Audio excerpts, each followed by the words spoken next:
Yeah, Prashant garu too. Yeah. So good morning and good afternoon, everyone. This is Prashant Pinamneni, Secretary for NATS Board of Directors 2020 to 2021. First off, thank you NATS community members for joining this webinar, How to Manage Stress, Educate and Manage Kids, and Simple Yoga and Meditation Techniques during COVID-19 pandemic with Dr. Sridevi Kodali Garu and MD, Child and Adolescent Psychiatrist, and Rama Janalagada Garu, Registered Yoga Teacher. This is going to be a two-part webinar. First, we will start off with Dr. Sridevi Kodali Garu, and then we will have the yoga and meditation with Rama Janalagada Garu. I want to thank both the speakers for educating our community. In a flash, let me speak a few words about NATS. On behalf of NATS, first I would like to acknowledge our NATS members, Srinivas Malladi Garu, Rajesh Kandru Garu, Sudhir Mikkalnen Garu, Vishnu Veerapnen Garu, Prasad Erikatla Garu, Murli Mechcherla Garu for helping us in organizing this webinar.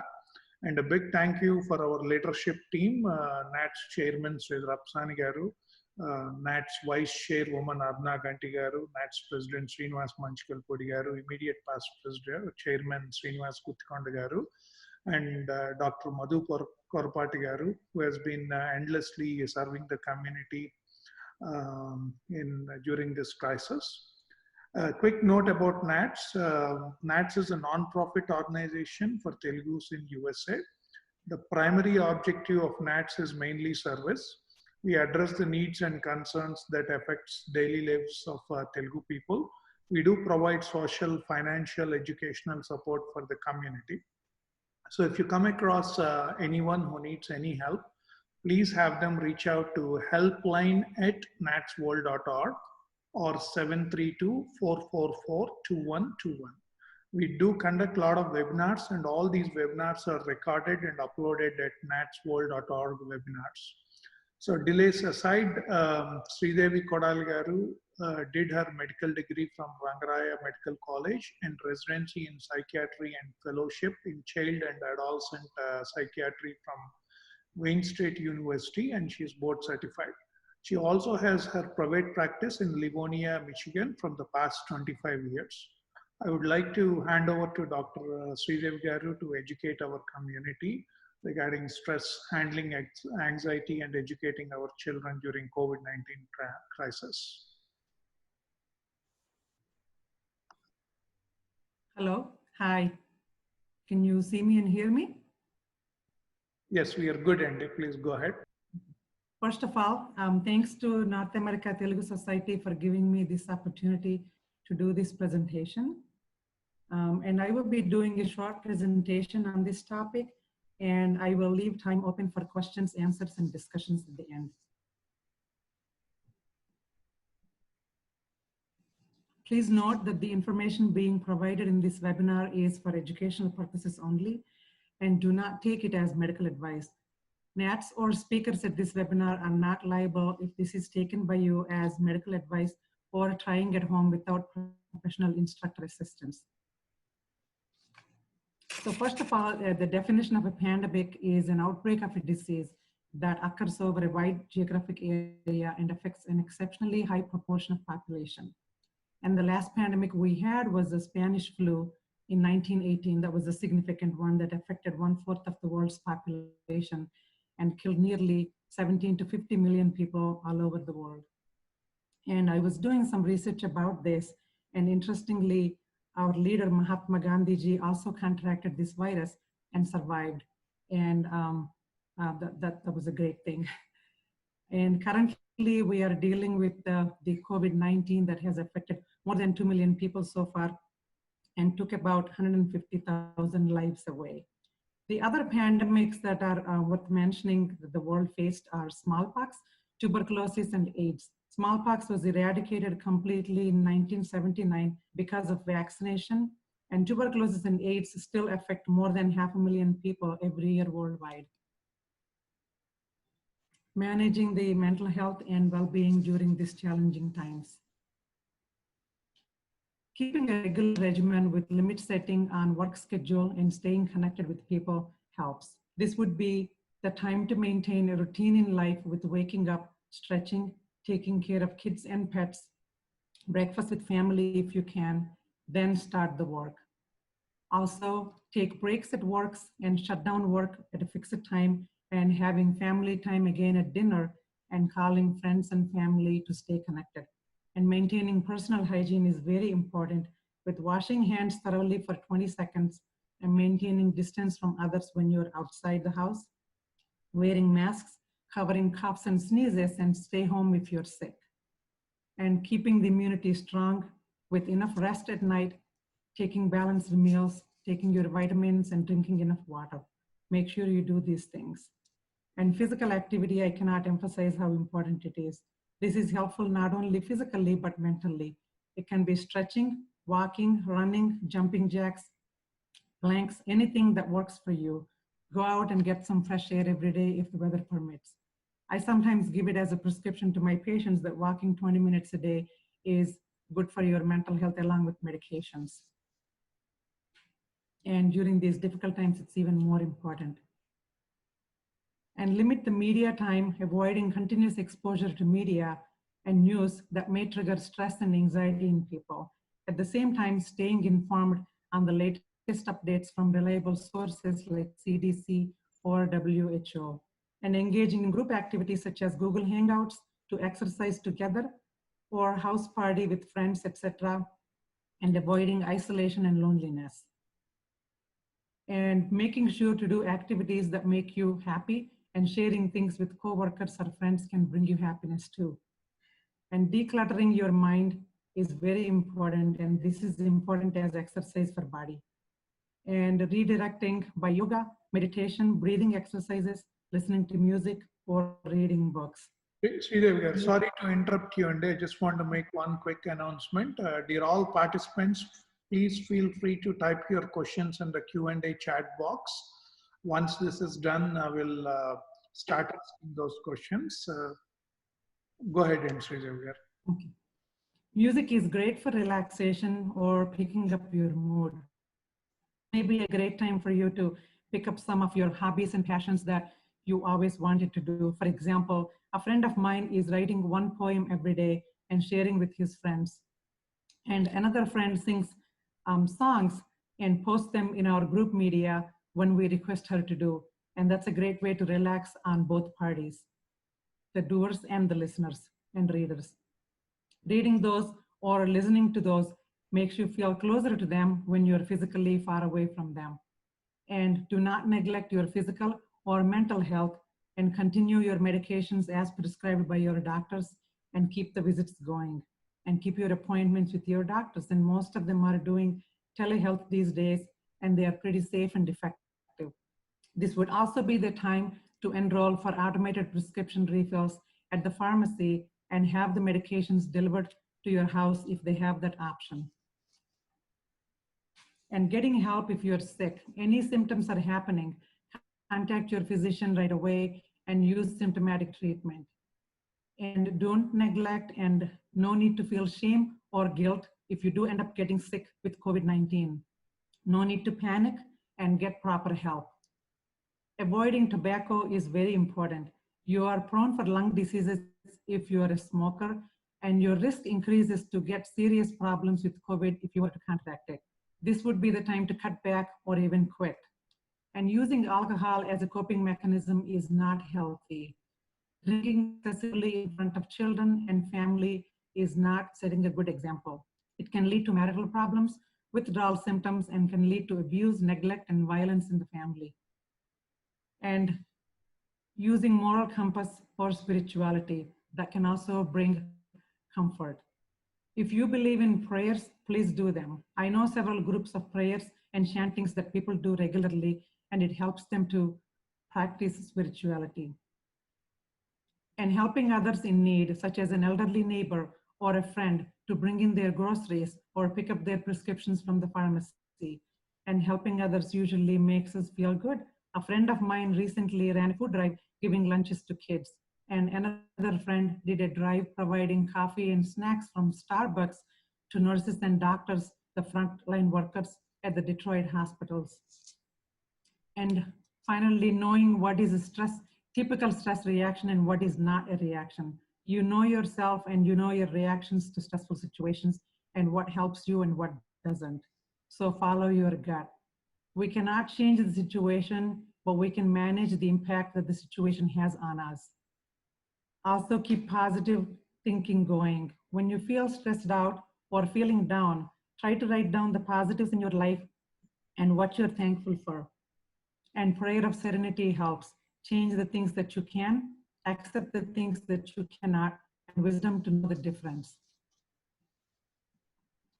And finally, if you're experiencing any major issues with anxiety, sadness, any symptoms of major depression, irritability, anger, trouble focusing on your tasks, appetite, sleep difficulties, and lasting for several days, you need to ask for help.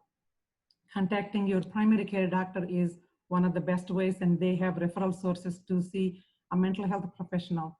Or you can seek spiritual guidance if that is your comfort, or obtain help by calling a friend or a close confidant or a family member and talk about your feelings. Again, many mental health workers are providing telehealth, and you can do it if indicated or needed. Spiritual guidance and meditation also offer invaluable help to people during these times. Working from home with your spouse and children. During these difficult times, all of us are trapped inside the houses, not by choice. And that makes it even harder as we are expected to perform our tasks without much external help, such as schools, daycares, or play dates, etc. We are expected to be a productive worker, wife, husband, mother, father, or a caregiver to an elderly parent in some cases. So hopefully these guidelines can help us go through this. Setting up separate rooms to work from and establishing expectations and boundaries. Using noise canceling headphones is helpful, as both partners may be on the laptops talking loudly to their co-workers and doing meetings, and young children may be running around the house. Taking breaks and communicating about needs and scheduling daily check-ins is important too. Making sure asking how their day was, and this may be something that you always did, but this is more important to do it now. And getting ready for the day is very different now, because as the children and other family members are home along with you, you'll need to have more supplies and more time to prepare. Having menus ready for the day that is coming up, and planning these ahead of time, and preparing meals and breakfast and lunches with children, teaching them the responsibility. More meals means more work for everybody. So remember to pitch in and offer help to each other. And keeping children busy and occupied and taking turns to take care of them during the day, depending on your schedule, such as who's responsible for what tasks involving the children. Knowing that ahead of time helps. And making a date with your child for snack or lunch. And this may help you to unwind from your stress and make your child happy too. Rewarding the children with a toy or a game or a movie in the house if they can occupy themselves for a reasonable time. And know your expectations, and that the other partners or children's or spouse's expectations may be very different from yours. Everyone adapts differently to changes and stress in life, and genetics and past life experiences determine this. And talking about it and realizing it helps. Offer support and compassion when needed, or even when it's not needed or asked. You may not be their therapist or counselor, but remember that you're partners in life. And so you can listen to each other and offer a shoulder to lean onto. Remind each other on how you came over your difficult times. I'm sure there were times in your life you thought that was the worst, but that passed eventually. At the end of the day, don't forget to express your love for each other. You can bring flowers. If not, I'm sure you all have candies and candles at home. And I don't know anyone who doesn't like candy. Personally, candy always brings me more happiness than flowers. And you're staying home to protect yourself, your spouse, and your kids. Please remember this. So don't look at it as a punishment or something that's imposed on you. This is our ethnic and civil responsibility. And so you might as well decide to enjoy it and make some fun as much as you can make fun out of it. We are going to go through this, and hopefully when our kids and grandkids are reading about this in their history books, we can be there to explain this to them about our experiences. Talking to your children about coronavirus and teaching them how to cope with the pandemic. First, deal with your own anxiety before you deal with your children. No need to be scared or discuss the coronavirus issue with them, and be appropriate to the developmental stage of your child. Don't overwhelm them with too much information. For example, preschool children think very concretely.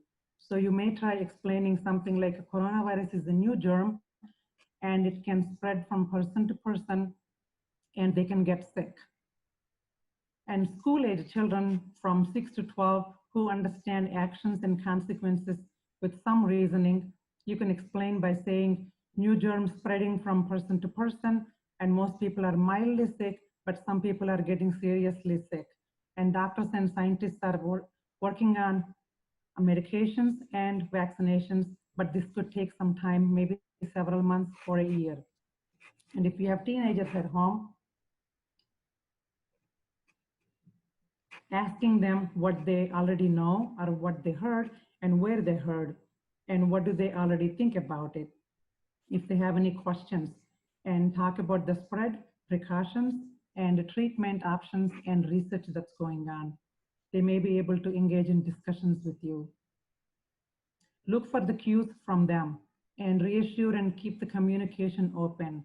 If you don't know the answers, be honest and tell them that you do not know and that you will find out from a doctor or somebody that knows more about this sickness and treatment options. Teach them safety precautions, hand washing, social distancing, and how to cover sneezes and coughs, and maintaining the routines of life and eating good meals and good night's sleep is a way of protecting our bodies from getting sick. Please teach them that. And teach them the stress management, again, age appropriately, or playing a game, reading, stretching, yoga, or meditation, or singing songs with them. And I believe in water therapy for kids. If your kid, young kid especially, is stressed out or cranky, if you put them in a bath or a shower, that usually relaxes them. Be creative in ways to have fun by doing different puzzles, art projects, science projects, virtual socialization with family and friends. And I'm not personally familiar with them, but people have told me that there is Google Doc with fun virtual activities for kids, Metropolitan Opera, virtual museum tours, etc. And doing screenless activities for kids is also very important, like reading books and singing songs and painting pictures. And mailing letters or cards with their handwritten pictures or pictures drawn to the families and friends, like we used to do in the olden days. That might be fun for them because I don't think this generation kids know that that can be done. Make them participate in your daily tasks, exercise, relaxation, or spiritual, and any other appropriate activities that you may be doing. This may be the time to cook or bake together and teach them about healthy cooking and fun cooking. And avoid watching news in front of children as it can make them more anxious. Avoid blame. Be careful not to blame specific people, including those in a cultural, racial, or ethnic group. Teach them the concept that the human beings are all over the world and we're all fighting in this together. You know your child and their reactions more than anyone, so pay attention to any of the excessive symptoms such as anxiety or excessive fears. And reassure and be honest and seek professional help if needed, if they have persistent symptoms of anxiety, concentration issues, or sleep or appetite disturbances. And again, their primary care physician is the best source for any further help or any referrals needed. If you have older kids that are home from college, they probably have an idea about things, but you can have a discussion with them about what to do if someone in the family gets sick. Who is the responsible person to make the decisions or self-quarantine issues, and involve them in discussions about making a family decisions. Ask or discuss their opinions on how things are going globally. Most of them will be happy to have an intellectual discussion with you. And these older children may worry about their own education, future, job market, going away to college, and their own finances, etc. Offer support and reassure, and again, monitor for signs of anxiety and depression. For the time being, enjoy their presence and let them know that everyone is in the same boat. Involve them in your chores, errands, and whatever you do every day. And for example, my own son who's home from college is helping me with setting up telehealth from my house and also doing this webinar. He helped me with the slide presentation today. Or you can play board games with them if they want to, and reassure them regarding finances and that you're all in this together. And if you have adult children that are away from home that worry about you, and you remember that they worry about you as much as you worry about them because they're already adults. And so stay in touch with them and reassure them that you are taking precautions and caring for yourself. And this may be more if you're especially a healthcare worker. Your children may be adult children, and young children may worry more about you and may not want you to go to work, but you have to reassure them and tell them that you are taking necessary precautions and that you are doing your duty. And many school districts and colleges are making efforts with online schooling programs. Some already started and some are starting soon, and modify the existing programs and with whatever is available. We all need to keep the young brains stimulated. And children with special needs, such as the autism spectrum disordered children, they're at more risk for frustrations with schedule changes, and they may have more reactions with anxiety and anger, and interruption in their speech therapy and ABA therapy and social skills therapy may hinder their progress too. And finally, remember, children learn what they live. Lastly, not much is known about the long-term mental health effects of this pandemic, prolonged school closures and social distancing, and the financial burdens of loss of jobs in the families, and the impact of this in children and adolescents. And we can only hope that they are not going to be too traumatized by this and come out with resilience.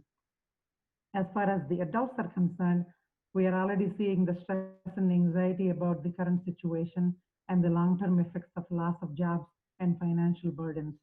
Hopefully, the unemployment offers from the government may help some people, and also loan excuses and loan approvals for small businesses, etc., may offer some help.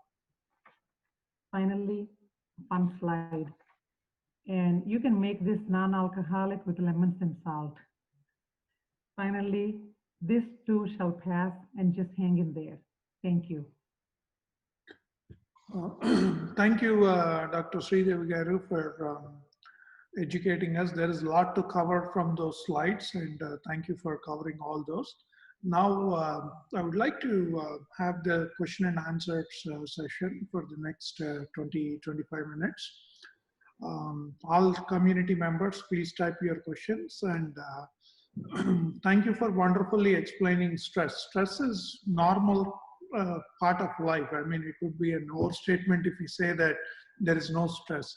But what are the signs of stress, like either emotionally or physically, and when is a good time we need to take a break and feel that, you know, these are my symptoms and this is now where I have to take a break and do some action? Okay, first of all, let's look at the definition of stress, Prashant. Stress is a body's reaction to harmful situations, whether they are real or perceived by our body. So symptoms can be different kinds. Like you said, they can be emotional, and they can be physical symptoms, they can be cognitive symptoms or behavior symptoms. Like emotionally, one can get agitated, overwhelmed, and not being able to relax, feeling lonely, avoiding things. And physical symptoms can be a number of them, like headaches, stomach aches, muscle tension, low energy, chest pains, palpitations, frequent infections, feeling shaky and dry mouth, nausea, clenching of jaw, and teeth grinding. And the stress can also affect our cognitive symptoms, our cognitive ability, like constant worrying and racing thoughts can cause poor memory, poor focus and concentration, and getting disorganized and forgetfulness, lack of good judgment, and constant negative thinking. And this can bring behavior symptoms too, like appetite changes and procrastination, not wanting to deal with responsibilities, and in children's case, not wanting to tackle the schoolwork. And sometimes nail biting, pacing, and restlessness can be seen as a behavior change.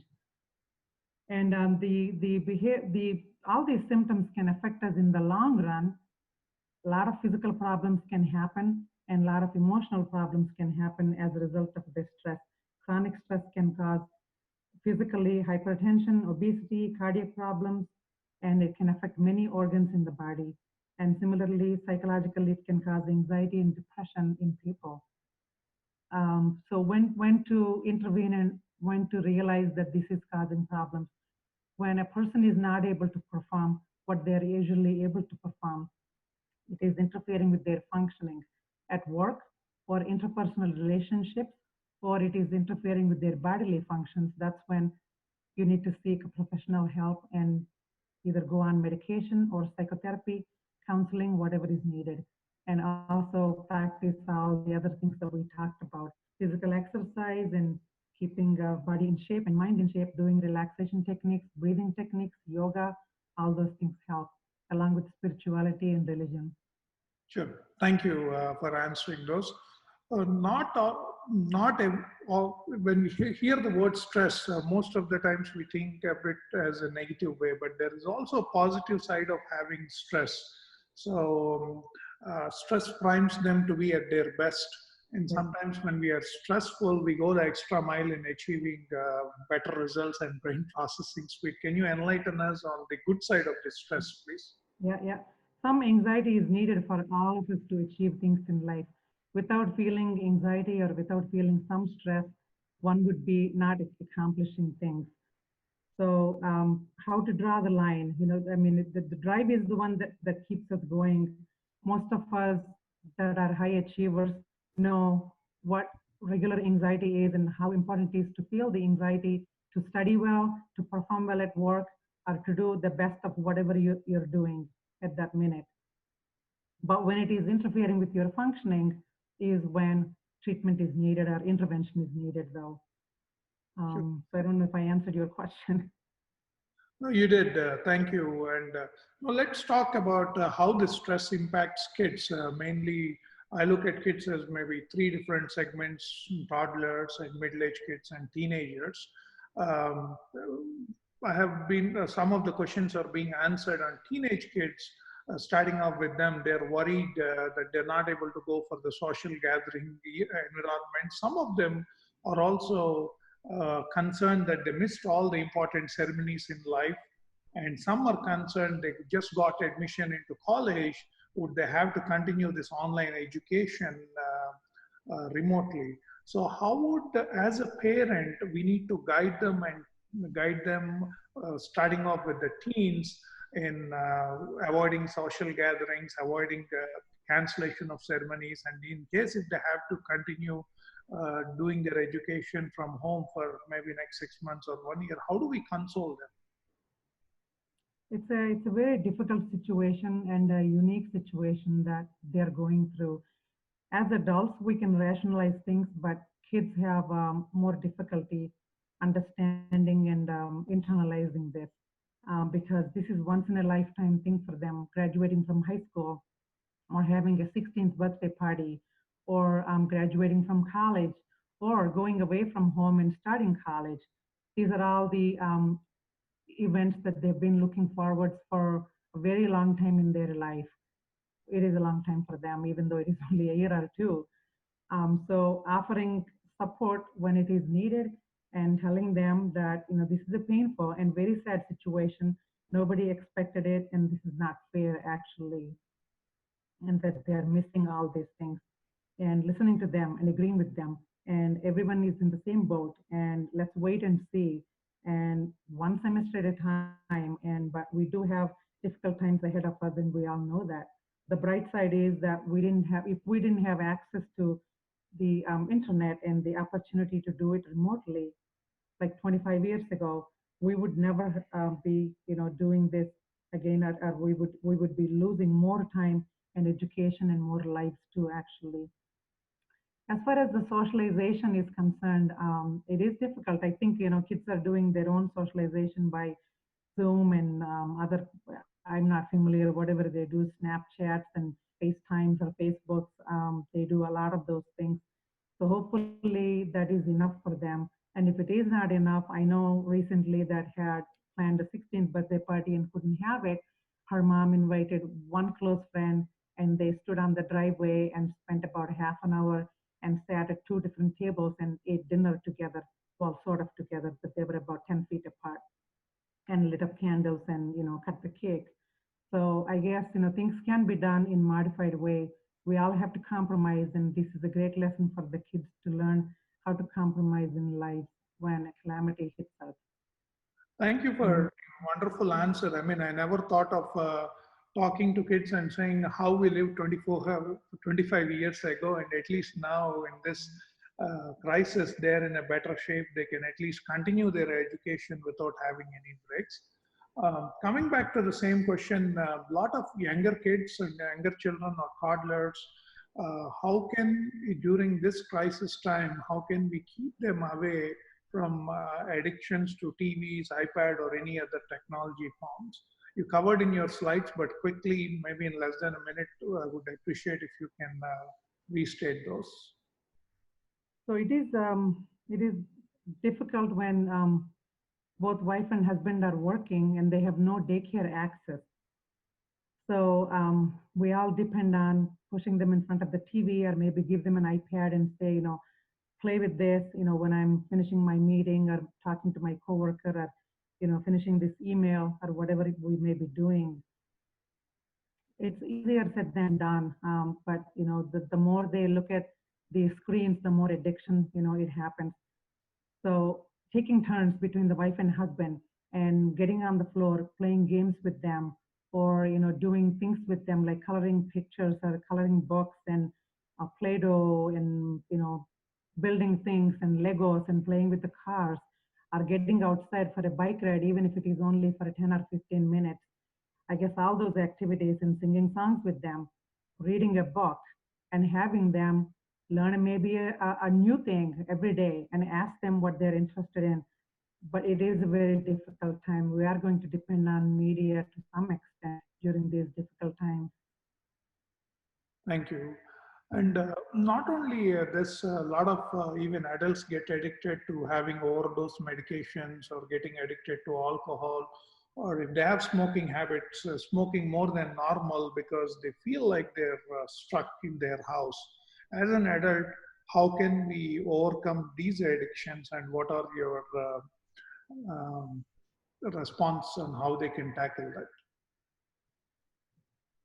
So to answer that question, if they already have the addiction, this would be the difficult time to do it on their own. They're going to need some help, whether it is a spiritual guidance, whether it is a professional help, talking to a counselor, and doing the telehealth with a professional counselor that can guide them through this. I'm not sure how these group meetings are held, like with the Alcohol Anonymous or other group meetings are held. But if you're just talking about excessive drinking as a coping mechanism, then they're going to have to work with this along with the family's help, and their spouse and their kids. Hopefully, they would be helping them.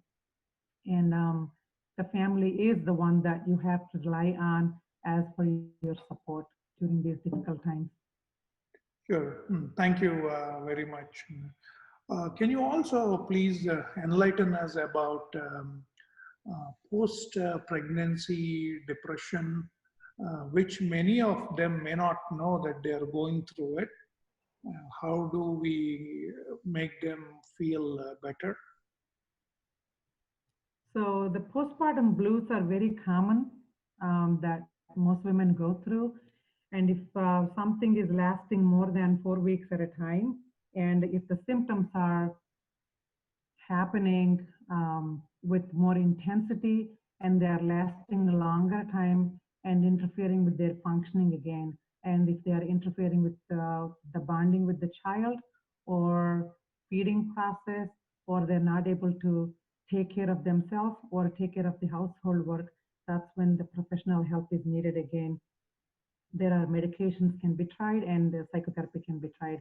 But normal blues are very, very common. You know, feeling the postpartum blues is very common feeling because it's a life-changing situation. Having the baby in the house and you know, using the support system from your spouse or maybe your friends. And if you have access to have extended family over, your own parents or in-laws, if somebody can be there to help you out in taking care of the baby, always helps. But if it is becoming too much, then seeking professional help is needed. Sure. Also, during this crisis time, it might tend to more of domestic violence scenarios too. So, can you please shed some light regarding that? Yeah. So this would be a difficult time for someone who's already in an abusive relationship, and now they're stuck in the household with the abuser or the aggressor. This would be very difficult to get out, and they may be wondering, you know, how they can get out and what their options are, where they can go, and if there is any support system, you know, in the society.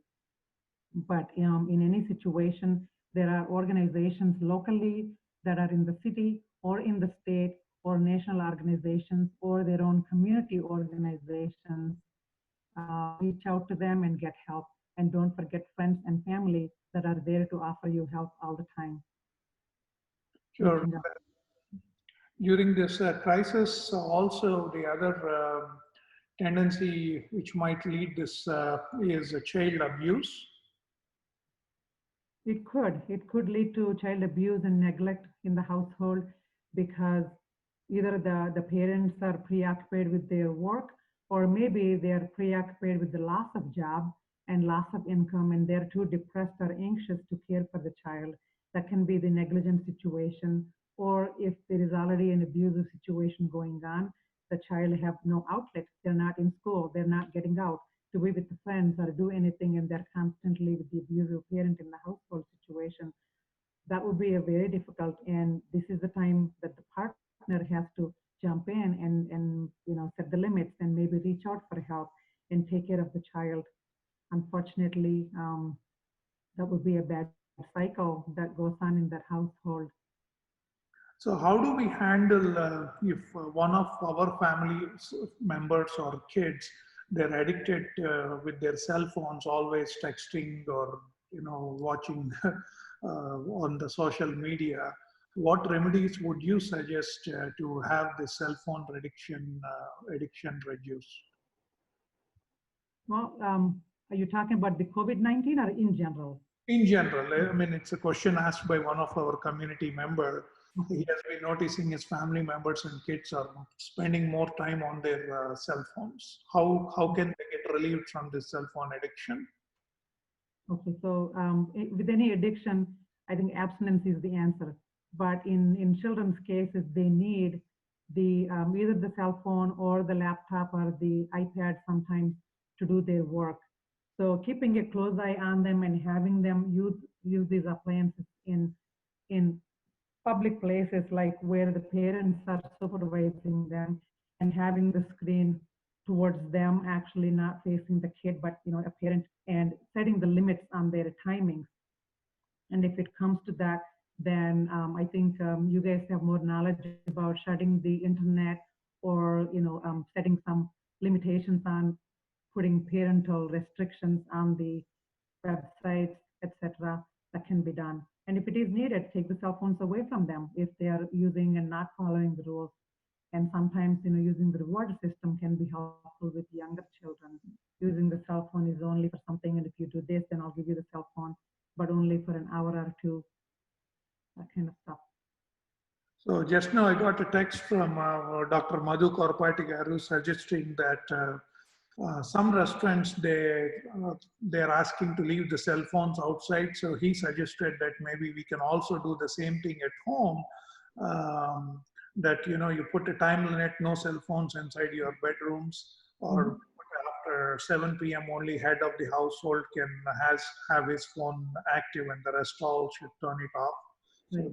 very good suggestion given to us by Dr. Madhu Korpati.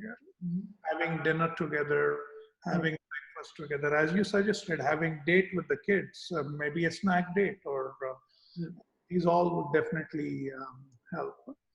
And the one more question from the community member is, can you briefly cover about addiction and the importance of having Narcan at home to avoid overdose related issues? Also, are they asking about the opiate addictions? Yes, yes. It may not be much in our community, but it's worth mentioning about it is his question. That's like an epidemic that's going on in the country at this time. Unfortunately, many young people are addicted to opiates and other substances.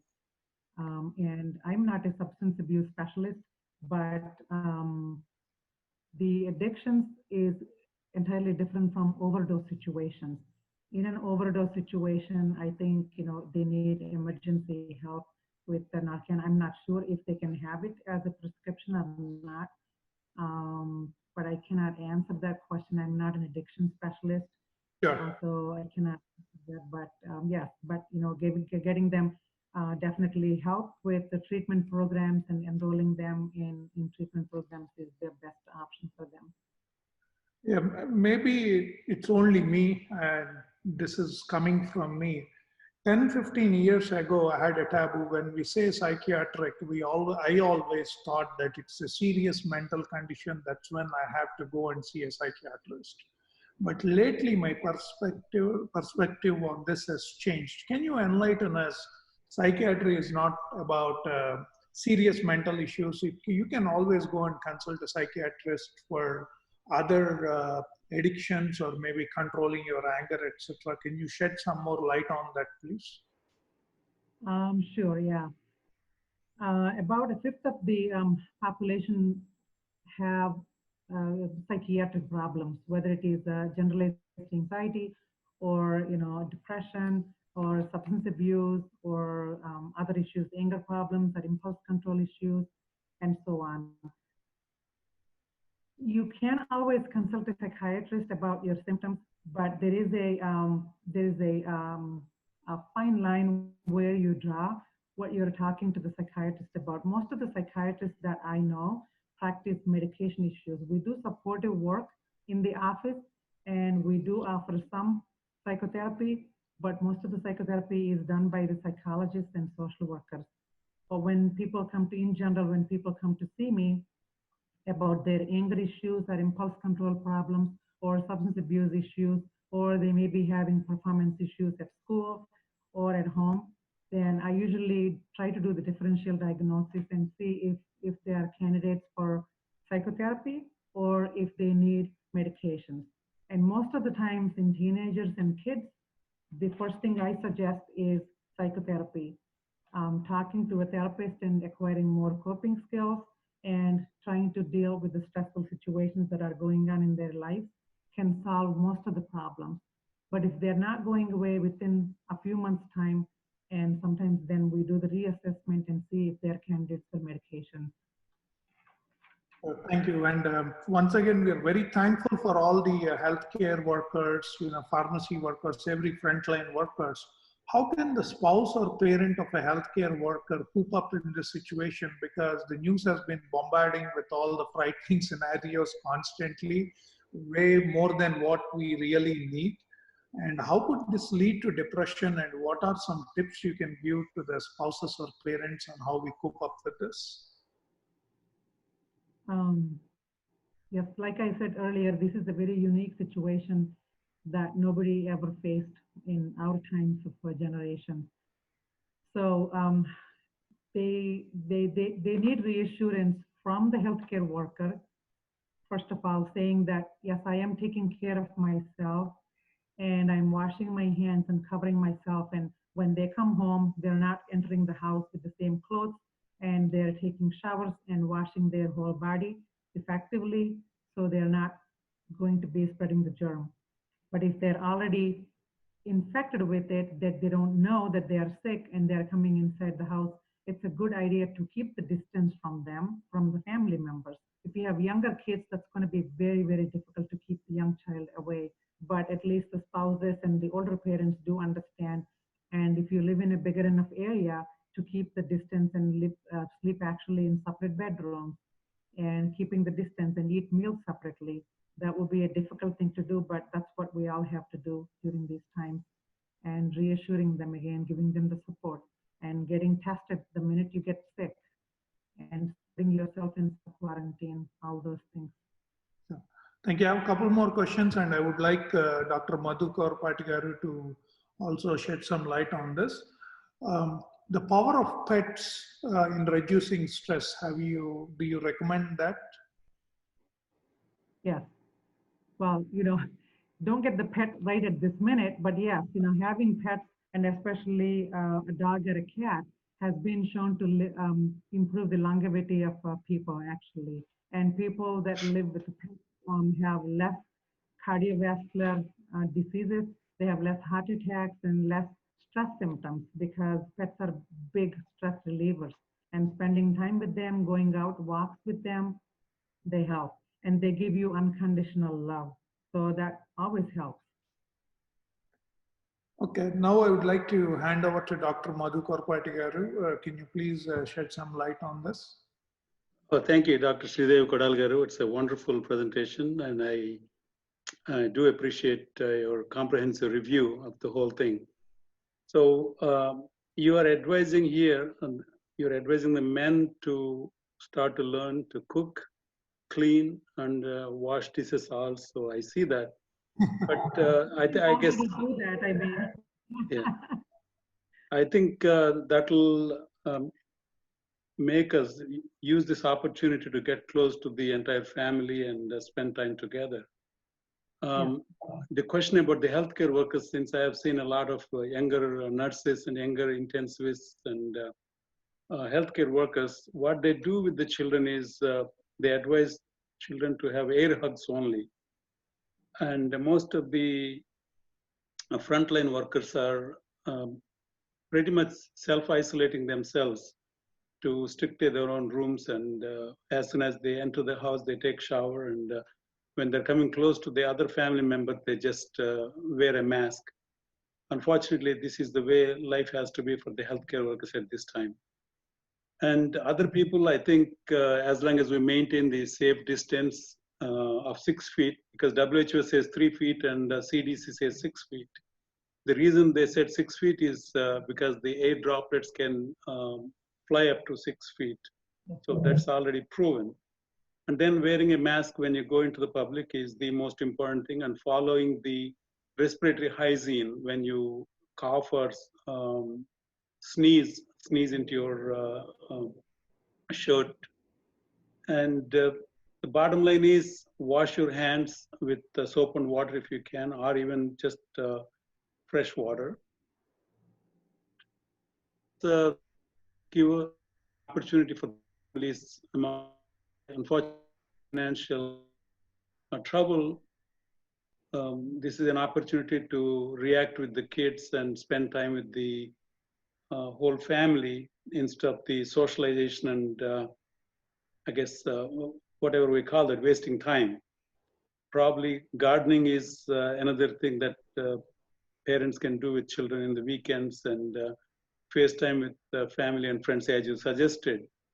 And group exercises and yoga will probably help everyone. And the other thing that I was told by one of my Christian friends is they're Telugu.